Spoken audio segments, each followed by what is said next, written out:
2024 में BA BSc BCom के exam का पैटर्न क्या रहने वाला है, यानी कि जो भी हमारे बीए बीएससी बीकॉम के सेकेंड सेमेस्टर के, फोर्थ सेमेस्टर के बाद सिक्स सेमेस्टर के स्टूडेंट परीक्षाएं देने वाले हैं, उनका एग्ज़ाम पैटर्न क्या होने वाला है। यानी कि परीक्षाएं लिखित होने वाली हैं या फिर बहुविकल्पीय प्रश्न आएंगे, क्योंकि आप में से बहुत सारे स्टूडेंट जानना भी चाह रहे होंगे और आप में से बहुत सारे स्टूडेंट के कमेंट भी आ रहे हैं कि सर इस बार बताइए कि हमारी जो सेकेंड सेमेस्टर या फिर फोर्थ सेमेस्टर या फिर सिक्स सेमेस्टर की जो परीक्षा होने वाली है आने वाले दिनों में, वो लिखित होगी या फिर ऑब्जेक्टिव क्वेश्चन आएंगे, यानी कि टिक करने वाले क्वेश्चन आएंगे। तो आज की इस वीडियो में इसी के बारे में जानकारी देने वाले हैं, तो ध्यान से सुन लीजिएगा, कोई बकवास नहीं करेंगे, मेन मुद्दे पे बात करेंगे, इसलिए वीडियो को पूरा जरूर देखा करिए। ठीक है आप सभी, ओके चलिए। और ये आपका अपना चैनल सक्सेस टू यू है, अगर वीडियो अच्छी लगेगी, अगर आपको नॉलेज अच्छी लगेगी तो चैनल सब्सक्राइब भी कर लीजिएगा। ओके, तो मैं आपकी जानकारी के लिए बता दें, इस बार जो 2023 और 24 के मतलब कि 24 में जो परीक्षाएं देने वाले हैं स्टूडेंट, वो सेकेंड और फोर्थ और सिक्स सेमेस्टर की हैं। ठीक है, तो जो पहले हम सेकेंड सेमेस्टर को यहाँ पर रोकेंगे, पहले हम बात कर लेंगे यहाँ पर फोर्थ और सिक्स सेमेस्टर की। ठीक है, तो फोर्थ और सिक्स सेमेस्टर के बारे में पहले जानकारी दे रहे हैं। चाहे जिस भी यूनिवर्सिटी के छात्र आप हों, जैसे कि आप इस बार 2024 में फोर्थ सेमेस्टर की परीक्षा देने वाले हैं, आप चाहे बीए के हों, चाहे बीएससी के हों, चाहे बीकॉम के हों। ठीक है, तो इससे पहले आपने सेकेंड सेमेस्टर की परीक्षा दी है ना, सेकेंड सेमेस्टर की परीक्षा आपने दी है। ठीक है, उसके बाद थर्ड की दी है, उसके बाद आप फोर्थ की आप लोग देने वाले हैं। तो आपने जिस पैटर्न पर फोर्थ सेमेस्टर मतलब कि सेकेंड सेमेस्टर की आपने परीक्षा दी थी, ठीक है, वही उसी पैटर्न में आप सभी की जो फोर्थ सेमेस्टर की परीक्षा आने वाले दिनों में होने वाली है, वो उसी पैटर्न पे होगी। मान लीजिए कि आप चाहे जिस भी यूनिवर्सिटी के स्टूडेंट हो, ठीक है, आपने सेकेंड सेमेस्टर में मान लीजिए आपकी परीक्षाएं ऑब्जेक्टिव हुई थी, यानी कि बहुविकल्पीय प्रश्न आए थे। किस प्रकार आए थे?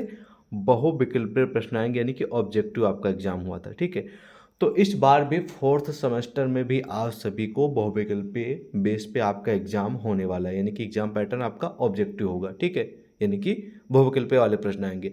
यदि मान लीजिए कि आपने सेकेंड सेमेस्टर की जो परीक्षा है, ठीक है, सेकेंड सेमेस्टर की परीक्षा है, वो आपने दी थी सब्जेक्टिव बेस पे, यानी कि लिखित दिया था आपने। क्या दिया था? लिखित आपने दिया था। तो इस बार भी आप सभी की जो फोर्थ सेमेस्टर की जो परीक्षा है, ठीक है, वो क्या होगी? क्या होगी? लिखित ही होगी। ठीक है, इस बात को नोट कर लीजिए, ये दो पॉइंट है। यदि सेकेंड सेमेस्टर की परीक्षा आप सभी की लिखित हुई थी तो फोर्थ सेमेस्टर में भी लिखित होगी। यदि आपकी परीक्षा सेकेंड सेमेस्टर में ऑब्जेक्टिव हुई थी तो फोर्थ सेमेस्टर में आप लोगों की परीक्षा भी ऑब्जेक्टिव ही होगी। ठीक है, इसी तरह same to same six semester में भी है।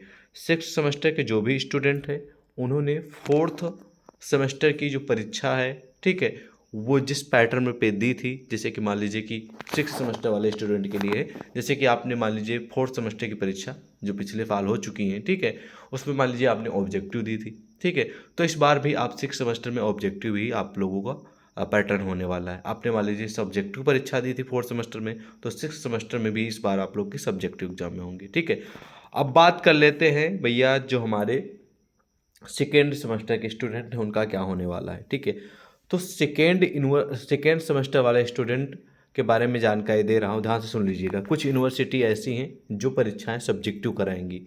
ठीक है, जैसे कि मैं आपको बता दे रहा हूँ, डॉक्टर राम मनोहर लोहिया अवध यूनिवर्सिटी, जिसको RMLU के नाम से जानते हैं। ठीक है, क्या जानते हैं? RMLU, यहाँ पर लिख भी दे रहे हैं RMLAU। ठीक है, और पूर्वांचल यूनिवर्सिटी, कौन सी? पूर्वांचल यूनिवर्सिटी। ओके, उसके बाद और एक यूनिवर्सिटी है जिसका नाम है आजमगढ़ यूनिवर्सिटी। ठीक है, और रज्जू भैया यूनिवर्सिटी। ठीक है, और सिद्धार्थ यूनिवर्सिटी, जननायक चंद्रशेखर यूनिवर्सिटी, जिसको आप लोग बलिया यूनिवर्सिटी के नाम से जानते हैं। ठीक है, इन यूनिवर्सिटियों में परीक्षाएं सेकेंड सेमेस्टर में लिखित ही होंगी, 100% श्योर है, इस बात को नोट कर लीजिए। ठीक है, क्या होंगी सेकेंड सेमेस्टर में परीक्षाएं आप सभी की, चाहे बीए के हो, चाहे बीएससी की हो, चाहे बीकॉम के हो, आप सभी परीक्षाएं लिखित ही होंगी। और एक दो यूनिवर्सिटी ऐसी हैं जहाँ पर सेकेंड सेमेस्टर की परीक्षाएं ऑब्जेक्टिव होती है, जैसे कि DDU। DDU में हमेशा परीक्षाएं जो हैं वो ऑब्जेक्टिव ही होती हैं, वो चाहे जिस भी सेमेस्टर की, यानी कि दीनदयाल उपाध्याय गोरखपुर यूनिवर्सिटी में। ठीक है, तो इस पैटर्न पे आप सभी के एग्जाम इस बार होने वाले हैं। आई होप आपको समझ में आ गया होगा। अभी भी कोई कन्फ्यूजन है तो आप अपनी यूनिवर्सिटी का नाम और सेमेस्टर का नाम लिख के आप लोग पूछ सकते हैं कि सर हम इस यूनिवर्सिटी के छात्र, हमारा सेमेस्टर ये, हमारी परीक्षाएं हों वो किस पैटर्न पे होने वाली हैं इस बार, तो हम आप लोगों को रिप्लाई दे देंगे। और वीडियो के डिस्क्रिप्शन में टेली व्हाट्सएप का लिंक भी दिया गया, उससे भी ज्वाइन होकर आप कुछ भी पूछ सकते हैं। मिलते हैं एक और नए वीडियो में। जय हिंद।